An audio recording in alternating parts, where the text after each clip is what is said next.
నమస్తే అండి, నా పేరు బాలాజీ రబేనా. మీరు చూస్తున్నారు డూ ఆర్ డై ఛానల్.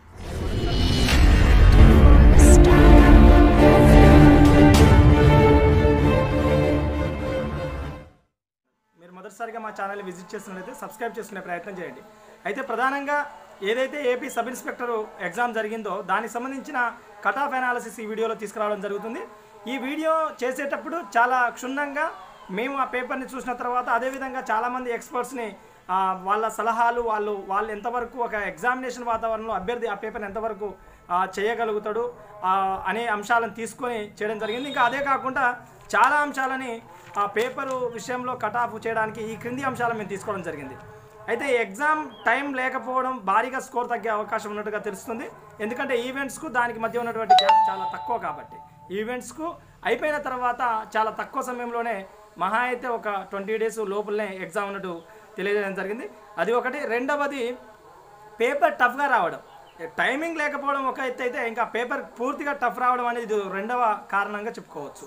ఇక మూడవది జోనల్లో ఉన్నటువంటి పోస్టుల సంఖ్య సివిల్ ఎస్ఐల సంఖ్య చాలా తక్కువగా ఉంది.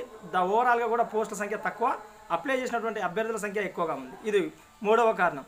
ఇక ఎగ్జామ్ పేపర్ విషయానికి వస్తే ఏదైతే మనం ఫస్ట్ సెకండ్ పేపర్లు ఆ క్వాలిఫైయింగ్ పేపర్స్ మాత్రం కొంతవరకు యావరేజ్ దగ్గర ఉన్నట్టు యావరేజ్గా మామూలుగా సాధారణంగా ఇచ్చేసినట్టు అభ్యర్థులు తెలపడం జరిగింది, మేము కూడా చూడడం జరిగింది.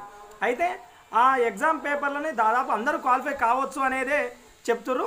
కాకపోతే ఏదైతే 3-4 పేపర్స్ ఉన్నాయో మ్యాథ్స్కి సంబంధించి కావచ్చు లేదా జిఎస్ పేపర్లకు సంబంధించిన విషయం కావచ్చు, ఆ పేపర్ల విషయంలో మాత్రం చాలా టఫ్ అనేది ఎక్కువగా కనిపించింది. మేము చూసిన పేపర్ కావచ్చు, అదేవిధంగా అక్కడ ఉన్నటువంటి ఎగ్జామ్ రాసినటువంటి అభ్యర్థులు కావచ్చు, చాలామంది ఎక్స్పర్ట్స్ని అడిగిన తర్వాత ఈ విషయాన్ని మీ ముందుకు తీసుకురావడం జరుగుతుంది. అయితే ఎగ్జామ్ పేపర్లో జిఎస్ విషయంలో ప్రధానంగా నాకున్నటువంటి 10-12 సంవత్సరాల అనుభవంలో నేను చూసిన ఈ కాంపిటేటివ్ అవేర్నెస్లో జిఎస్ పేపర్ల విషయంలో చూసిన తర్వాత ఈ ఎగ్జామ్ పేపర్కు ప్లస్ ఏంటంటే కరెంట్ అఫైర్స్ 50 మార్క్స్ వరకు కరెంట్ అఫైర్స్ ఇవ్వడం జరిగింది.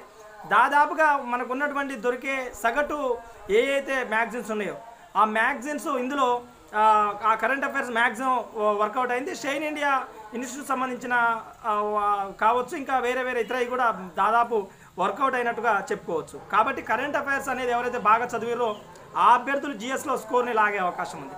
అదేవిధంగా ఈ జిఎస్ పేపర్కి సంబంధించి మైనస్ జనరల్ సైన్స్ మీరు ఎంత చదివినా కానీ లేనటువంటి ఒక గొట్టు ప్రశ్నలు, టఫ్ క్వశ్చన్స్ ఇందులో కనిపిస్తాయి. చాలా వరకు జనరల్ సైన్స్ అనేది జిఎస్ పేపర్కు అత్యంత మైనస్ 40 మార్కుల వరకు దీంట్లో ఇవ్వడం జరిగింది. ఇక మిగతా పేపర్ల విషయానికి వస్తే యావరేజ్గా ఇవ్వడం జరిగింది.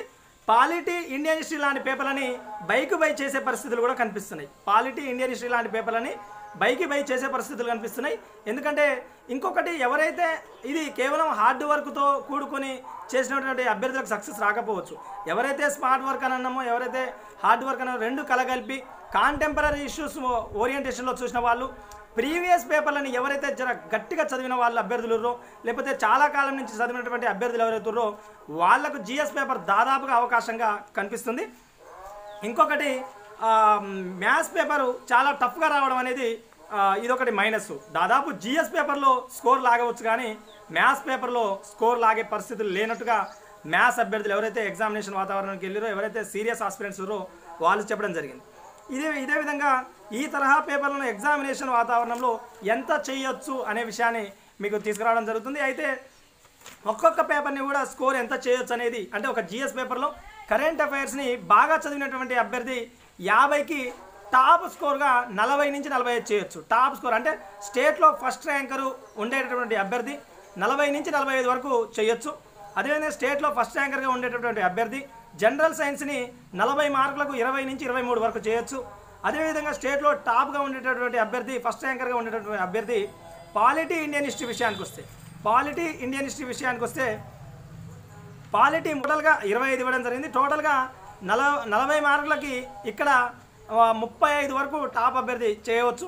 అదేవిధంగా ఇండియన్ హిస్టరీ విషయానికి వస్తే ఇండియన్ హిస్టరీలో 30 మార్కులకు గాను 25 మార్కులు టాప్ స్కోర్ చేయొచ్చు. 25, 27 వరకు కూడా టాప్ స్కోర్ చేయొచ్చు.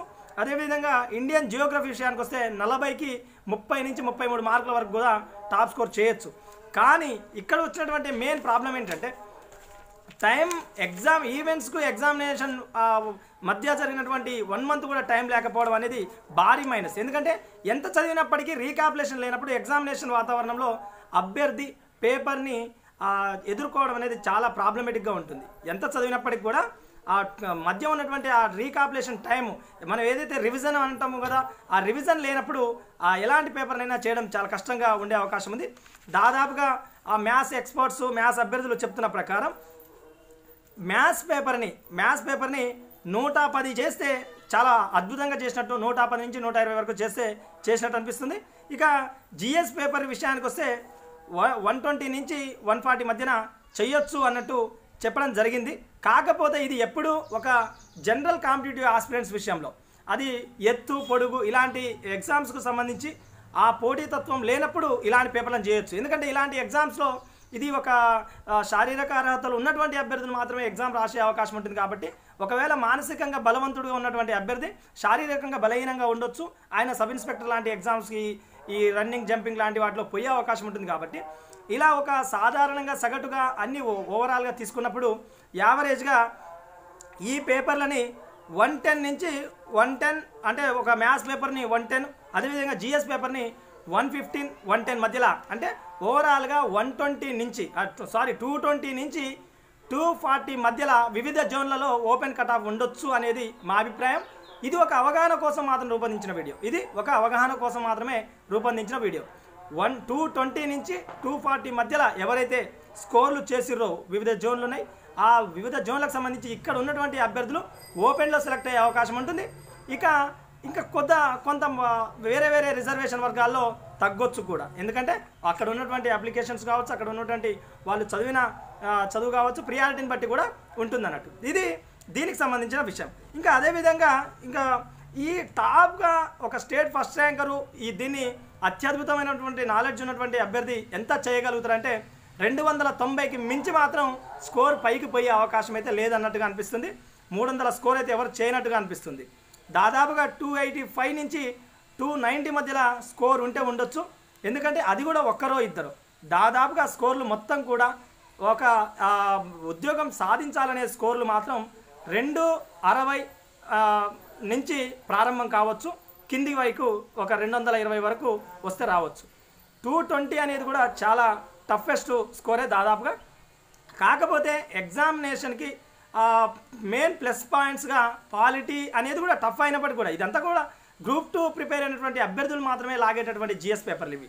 మామూలుగా సగటుగా సబ్ ఇన్స్పెక్టర్కి ఏదో ఒక వెంటనే వచ్చి చదివి లాగేస్తాం అనేది సబ్జెక్టు కాదు. చాలా కాలం నుంచి చదివినటువంటి అభ్యర్థులు మాత్రమే ఆ స్కోర్లు కూడా లాగడం జరుగుతుంది.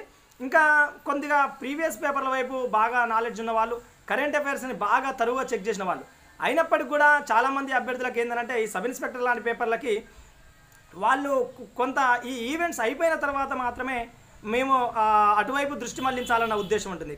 కామన్గా సగటుగా మనిషి యొక్క ఆలోచనే ఆ విధంగా ఉంటుంది. కాబట్టి ఏదేమైనా స్కోర్లు భారీగా తగ్గే అవకాశం ఉంటుంది. ఈఏ పేపర్లని గ్రూప్ 2 లాంటి అభ్యర్థులకు ఇచ్చినప్పుడు మాత్రం దాదాపుగా వాళ్ళు టఫెస్ట్గా 240 దగ్గర 245 దగ్గర ఓపెన్ కట్ ఆఫ్లు ఉండే అవకాశం ఉంటుంది. ఇదే యాజ్టీస్ సిలబస్ని గ్రూప్ 2 లాంటి ప్యాటర్న్లకు పెట్టినప్పుడు. కానీ సబ్ ఇన్స్పెక్టర్ లాంటి ఉద్యోగాలకు ఈ విధంగా పెట్టినప్పుడు మాత్రం 220 వరకు ఉండొచ్చు అనేది మా అభిప్రాయం. ఇది ఒక అవగాహన కోసం రూపొందించిన వీడియో మాత్రమే. ఇదేదో నేను చెప్పేదే ఫైనల్ కాదు. అంతకంటే తక్కువ మీకున్నటువంటి నాలెడ్జ్ ప్రకారం అంతకంటే తక్కువ ఉంటే తక్కువ కూడా ఉండొచ్చు, కానీ ఎక్కువ మాత్రం ఉండకపోవచ్చు అనేది మా అభిప్రాయం. ఎందుకంటే మేము కేవలం మా వ్యక్తిగతమైన నిర్ణయాలు కాదు, చాలామంది అభ్యర్థులని చాలా కాలం తర్వాత ఒక దాదాపు 1 వీక్ నుంచి మేము చాలా పూర్తి స్థాయిలో అభ్యర్థులని విశ్లేషించిన తర్వాత రాసిన తర్వాత ఈ విధమైనటువంటి స్కోర్లు తీసుకురావడం జరుగుతుంది. ఎవరైతే 220 ఎబో అంటే చాలా మంచి స్కోర్గా చెప్పుకోవచ్చు. సబ్ ఇన్స్పెక్టర్ విషయంలో పోస్టుల సంఖ్య తక్కువగా ఉంది కాబట్టి కొంత టఫ్గానే ఉండే అవకాశం ఉంది. ఇది అండి దీనికి సంబంధించిన సమాచారం. మీకు మరిన్ని మంచి వీడియోలు, మరింత మంచి సమాచారం మీ ముందుకు తీసుకొచ్చే ప్రయత్నం చేస్తాం. ఓపెన్ కట్ ఆఫ్ ఓవరాల్గా 220 నుంచి 240 మధ్యలో ఉన్నటువంటి అభ్యర్థులకు ఉద్యోగాలు వచ్చే అవకాశం ఎక్కువగా ఉంటుంది. చాలా జోన్లు, ఎందుకంటే రకరకాల జోన్లు రకరకాల అభ్యర్థులు, అక్కడ ఉన్నటువంటి అప్లికేషన్స్ లేకపోతే వాళ్ళ పోటీతత్వం ఏరియాని బట్టి ఉంటుంది. కాబట్టి ఆ విధంగా 220 నుంచి 240 మధ్యలో ఉన్నటువంటి అభ్యర్థులు సక్సెస్ అవుతారని కోరుకుంటున్నాం. ఇంకా అంతకంటే తక్కువ కూడా ఓపెన్ కట్ ఆఫ్ ఉండాలని కోరుకుందాం. ఓకే అండి, ఇది అండి మీ బాలాజీ చిరబైన, ఇది మీ డూ ఆర్ డై ఛానల్. మా వీడియో నచ్చితే లైక్ చేయండి, నచ్చకపోతే డిస్లైక్ చేయండి. మరిన్ని మంచి వీడియోలు ఎప్పటికప్పుడు మీకు అందించే ప్రయత్నం చేస్తాం. ఇప్పుడు మేము గతంలో కూడా చాలా వీడియోలు కట్ ఆఫ్ అనాలిసిస్లో చేసినాం. 95 నుంచి 100% వరకు దాదాపు అయినాయి. మాది last recent cut off video మేము పంచాయతీ సెక్రటరీ తెలంగాణలో వీడియో రూపొందించడం జరిగింది. 100% నిజమైనటువంటి వీడియో అది. మేము 90 ఓపెన్ కట్ ఆఫ్ వస్తుందని చెప్పిన సందర్భంలో కూడా ఒకనొక జిల్లా గద్వాల్ లాంటి జిల్లాలో 88 కూడా ఓపెన్ కట్ ఆఫ్ జరిగింది. సో మేము ఎంతసేపు ఉన్నా మేము చెప్పే కట్ ఆఫ్ ఒక 2 మార్కులు ఇంకా తక్కువనే రావచ్చు, కానీ ఎక్కువైతే ఉండకపోవచ్చు. ఇది అండి డూ ఆర్ డే ఛానల్. ఎప్పుడు వాచ్ చేస్తుండండి. వీడియో నచ్చితే లైక్ చేయండి, నచ్చకపోతే డిస్లైక్ చేయండి, కానీ కామెంట్ షేర్ చేస్తూ ఉండండి.